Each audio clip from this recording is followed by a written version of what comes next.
I was listening to a podcast about global warming and the amount of trees in cities. And I do feel like Germany's pretty set up for the future. There's so many trees. It's, you're sort of shocked if you're an American person and you come to Europe. It's like you're living in a deciduous forest. It's very beautiful. Can I just reference that there's also trees on the venue that you're playing? Yes, so, that's true. That's very true. There's trees on the top of the venue. On this, bunker thing that's otherwise made of concrete. Yes. Okay, I'm going to start with questions now, and I'm also going to do a proper quick intro. Hey, everyone. Welcome to Eyes Closed with K.Flay. We just had some banter, and now we're going in. We're going straight in because no time to lose. Congrats on Mono. Thank you so much. How did you spend that release day as opposed to maybe the previous ones? Was it more emotional due to what happened, or?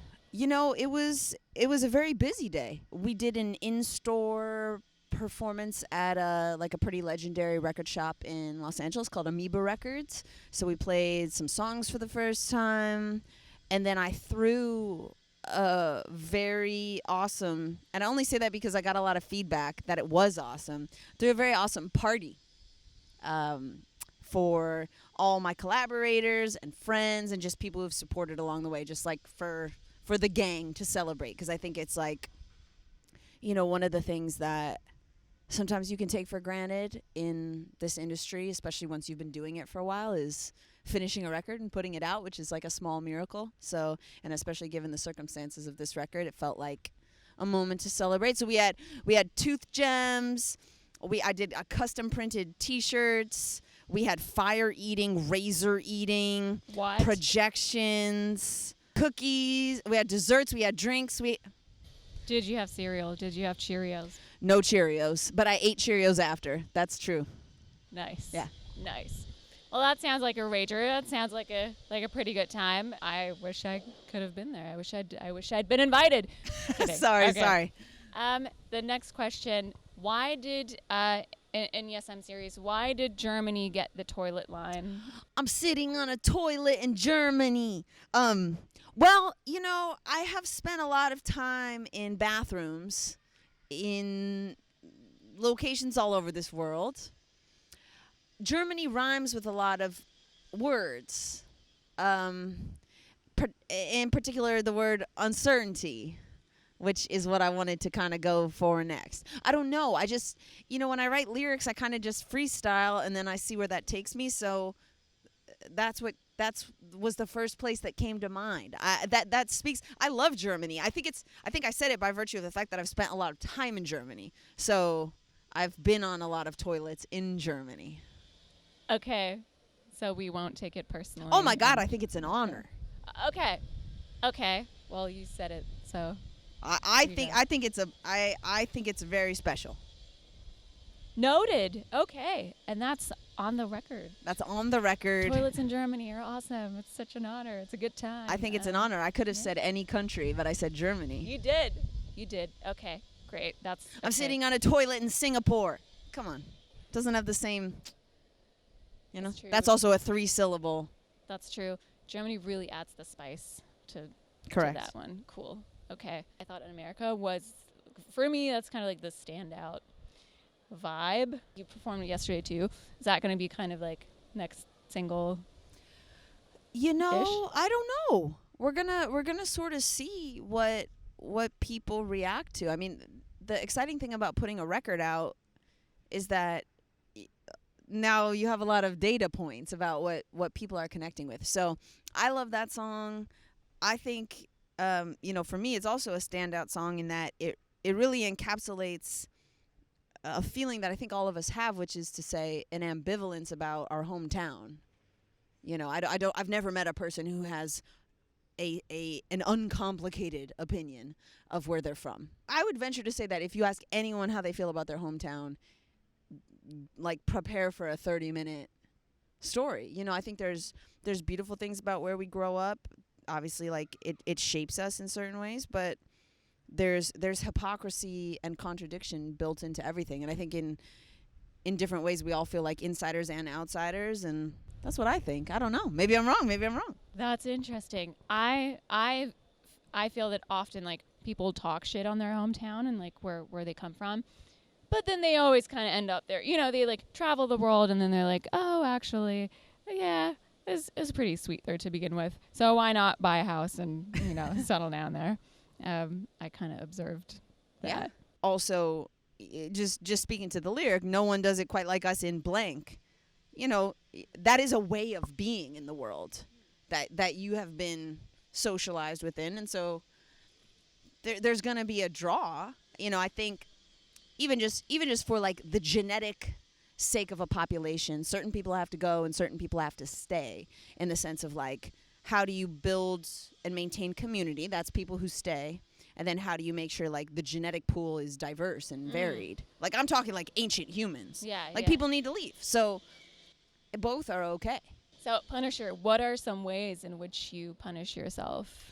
Well, I've made considerable strides in punishing myself less and less. But I think, you know, obsessive rumination, anticipation of the future, sometimes focusing anxiety on, I don't want to say the wrong things, but things that ultimately, like, I can't control. So my anxiety is a little bit like digging a hole and then putting dirt back into it. You know, it's kind of that vibe. So Yeah. I think my forms of self-punishment, again, I've eradicated many of them, which is good, which is why I'm like, you know, getting more balanced as I go. But yeah, I think a lot of it has to do with my anxiety and my cognitive energy. But you know, I quit drinking a little bit of like 4 years ago. I don't do any other I don't do a lot of like self-destructive things. So that's good.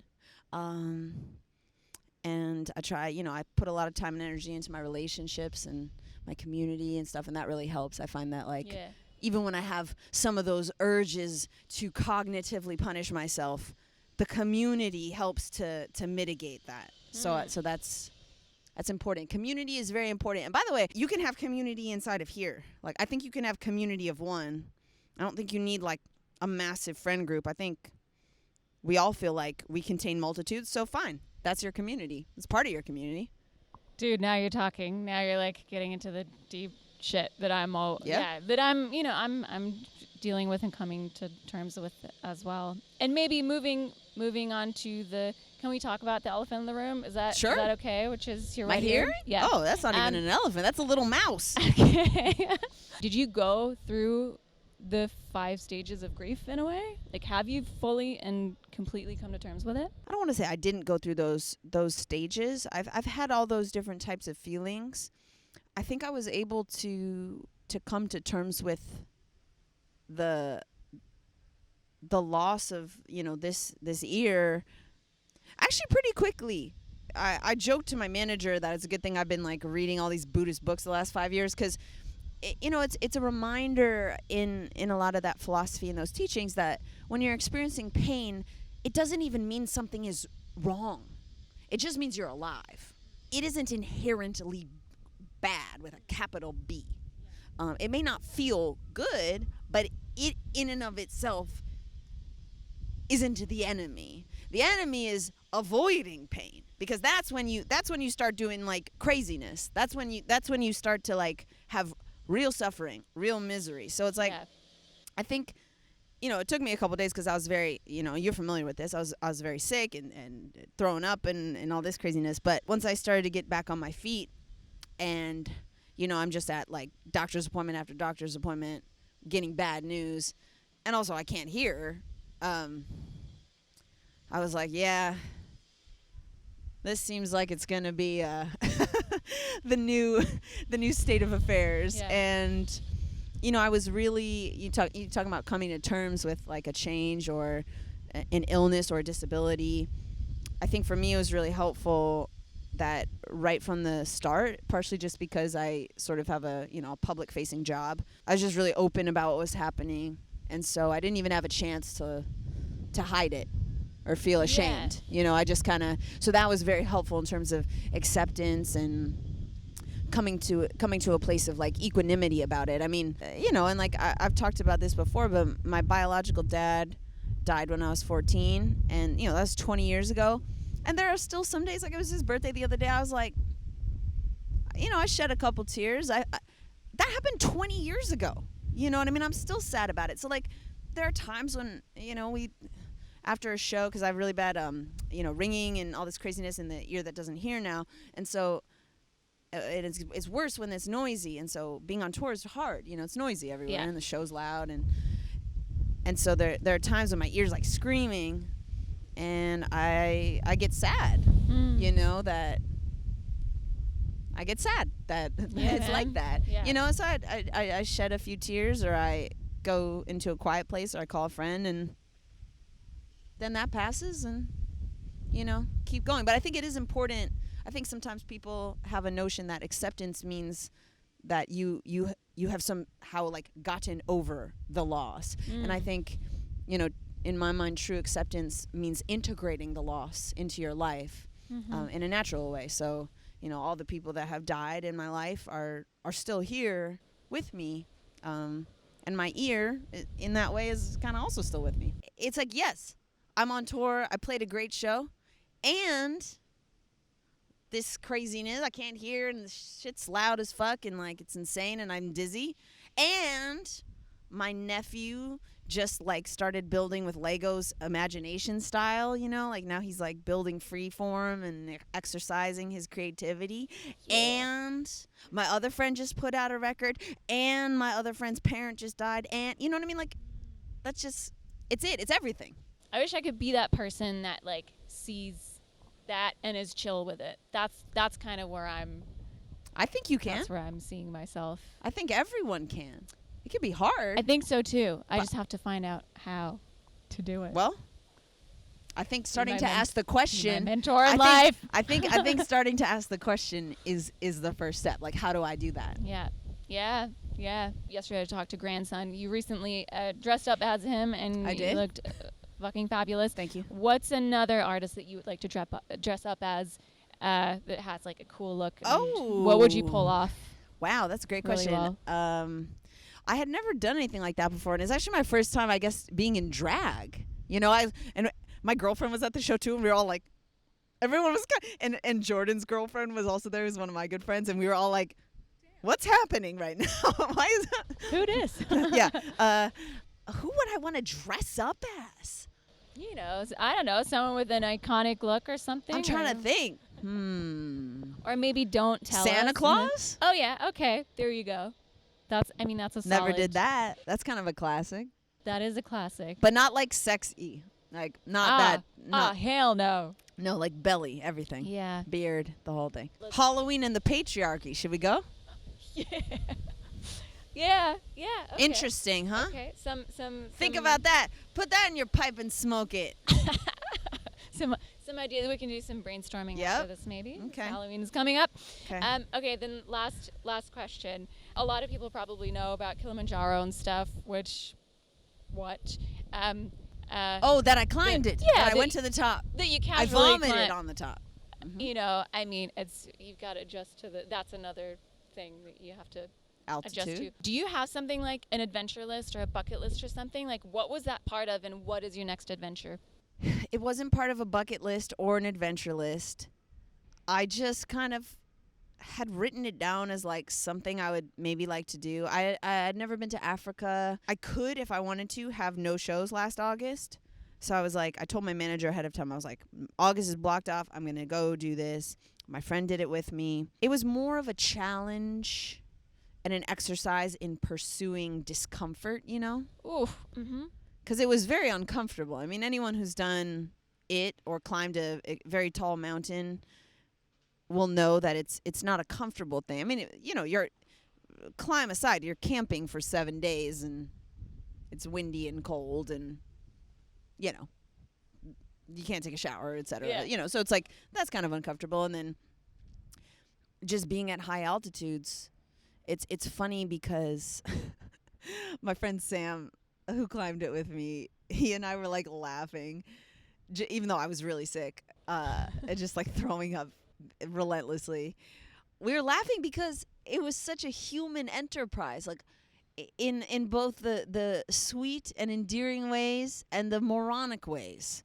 Like every message that the earth is giving you as you go up is go back down.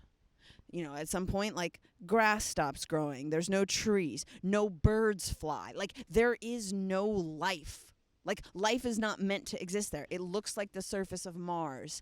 Everybody's getting sick. People are disoriented. People are throwing up. People look like they just took heroin. Like, truly, people, like, glazed over eyes, the whole thing. In terms of, like, an experience with nature, it's almost like not experiencing nature once you get to the top. You're, like, in outer space.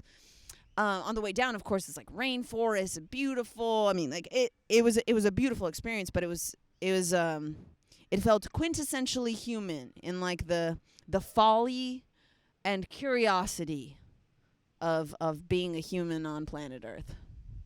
Which is funny that humans always try to like dominate nature and conquer, you know. Yeah. Nature dominated me. I'm proud to say. I was dominated by nature. Those are some great finishing words. Yeah. Anything else? Anything I missed? I don't think so. I think we started with nature. We started with the deciduous forest, beautiful maple tree that we're sitting beneath, and we've ended with again the primacy of nature. We're just a blip on this thing. You know what I mean? Full circle. There you go. Wouldn't it be crazy if the tree just fell on us now? And killed us. Okay, yeah. Wow, that would be true. Captured on tape. Very grizzly man. Yeah, absolutely. I mean, I don't think this tree's gonna. I don't think this tree's gonna fall. Protected and grounded by this tree. Me too. Yeah, good vibes. Good vibes all around. Thank you so much. Of course. Thank you. Thanks for watching. See you next time.